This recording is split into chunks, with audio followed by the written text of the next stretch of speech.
हरि ओम. योगदास जय गणेश जोशी यांनी प्रवचनांमधून सांगितलेले कथामृत क्रमांक 254 मौनातील प्रवचन. ही एक सत्यकथा आहे. सुरुवातीलाच ही सत्यकथा आहे असे सांगण्याचे कारण म्हणजे ही कथा वाचून झाल्यावर त्यावर विश्वास ठेवणे हे बुद्धीच्या बाहेरचे काम आहे. विशेष करून आत्ताच्या वैज्ञानिक जगताचा यावर विश्वास बसणे केवळ अशक्य आहे. परंतु ही कथा म्हणजे एका पाश्चात्य विदुषीचा स्वानुभव आहे. ती काही वर्षे ही अद्भुत अनुभूती प्रत्यक्ष जगली आहे. एक महाविलक्षण साधू होऊन गेला. तो सहसा बोलत नसे. फारच क्वचित आणि तेही अगदी मोजकेच आणि तेही नाईलाजाने बोलावे लागले तरच तो बोलत असे. हा साधू सदा सर्वदा मौन राहत असे. या साधूचा असा सिद्धांत होता की त्याला जे काही सांगायचे आहे ते केवळ मौनातच पूर्णपणे इतरांना जाणून घेण्यायोग्य आहे.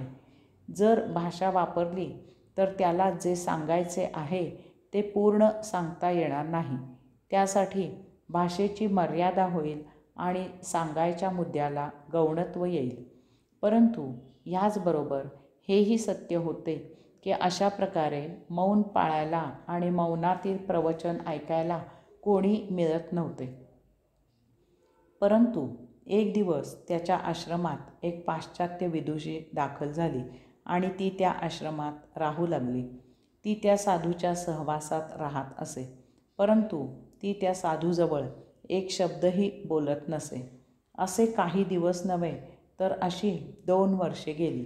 ती त्या साधूजवळ 2 वर्षे सहवासात राहूनही एक शब्दही बोलली नाही. 2 वर्षानंतर एक दिवस तिला काहीतरी संवेदना मिळू लागल्या. आपण काहीतरी ऐकत आहोत असे तिला जाणवू लागले. ती विदुषी ही मोठी जिद्दीची होती. करत असलेला प्रयोग पूर्णत्वाला नेण्याचा तिचा संकल्प होता. यासाठी संपूर्ण भावभक्तीने आणि श्रद्धेने ती मौनात साधूला ऐकण्याचा अगदी परिपूर्णपणे सर्वस्वी एकरूप होऊन प्रयत्न करत असे. अशी 5 वर्षे गेली आणि तिने साधूला सांगितले की आता मला मौनात तुम्ही काय काय प्रवचन सांगत आहात ते सर्व काही सुस्पष्ट समजते. आता मला आपल्याकडून तुमच्या मौनातील संवेदना ग्रहण होतात. तेव्हा तो साधू तिला म्हणाला की आता तू येथे राहिली नाहीस तरी चालेल. आता तू पूर्णत्वाला पोहोचली आहेस. आश्रम सोडून निघताना तिने जेव्हा त्या साधूला नमस्कार केला तेव्हा तिच्या लक्षात आले की गेली 5 वर्षे आशीर्वाद देण्याच्या किंवा अशाच काही निमित्ताने त्या साधूने तिला जराही स्पर्श केलेला नसूनही आत्ता येथून सोडून जाताना तिच्या देहातून काहीतरी ताटातूट होऊन दूर जात आहे असे तिला स्पष्ट जाणवत आहे. ह्याचा अर्थ असा होता की इतकी ती त्या साधूत एकरूप झाली होती. कथामृत 255 आनंदमय कोश. एक वृद्ध झालेला महान योद्धा आपल्या लढाईच्या आठवणी सांगत होता. युद्धस्य कथा रम्या. ह्या न्यायाने आजूबाजूला जमलेले लोक मोठ्या कुतूहलाने युद्धकथा ऐकत होते. त्यात एक आठवण त्याने सांगितली की एकदा लढाईत त्याने महापराक्रम गाजवला. त्या दिवशी त्याच्या अंगात वीरश्री संचार करत होती. त्याची तलवार तळपत होती. विजेच्या चपळाईने तो युद्धभूमीवर संचार करत होता. समोर येईल त्या शत्रूला तो कंठस्नान घालत होता. त्याच्यासमोर शत्रू आला रे आला की त्याची तलवार केव्हा कशी वाऱ्याच्या वेगाने फिरायची आणि त्या शत्रूचे मुंडके धडापासून केव्हा वेगळे व्हायचे ते त्यालाही समजत नव्हते. तो सांगत होता की त्या दिवशी लढाईत त्याने शेकडो शत्रू सैनिकांची मुंडकी उसाचे कांडके कापल्यासारखी कापून त्यांना ठार मारले. नक्की किती सैनिक त्याने कापून काढले याची मोजदाद करणे शक्य नव्हते. त्यावर तेथे जमलेल्या एकाने सांगितले की तो पण लढाई केलेला सैनिक आहे. त्यानेही शेकडो शत्रुसैनिकांचे पाय कापून काढले होते.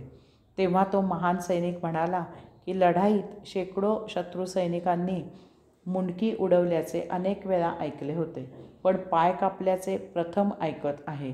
आपण मानेऐवजी पाय का कापलेत? त्यावर तो दुसरा तथाकथित सैनिक म्हणाला की काय करणार, त्यांची मुंडकी अगोदरच कोणीतरी उडवलेली होती. ह्यातील विनोदाचा भाग सोडला तर आपण असेच आहोत. नित्य जीवनात आपण हे असेच वागत असतो.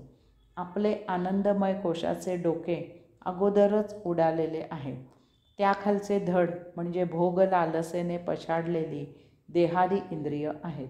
सर्व अवयव इंद्रिये चैनीला चटावलेली आहेत. कोणत्याही कृतीतून निर्भेद आणि निर्लेप आनंद घेण्याची वृत्ती नष्ट झालेली आहे.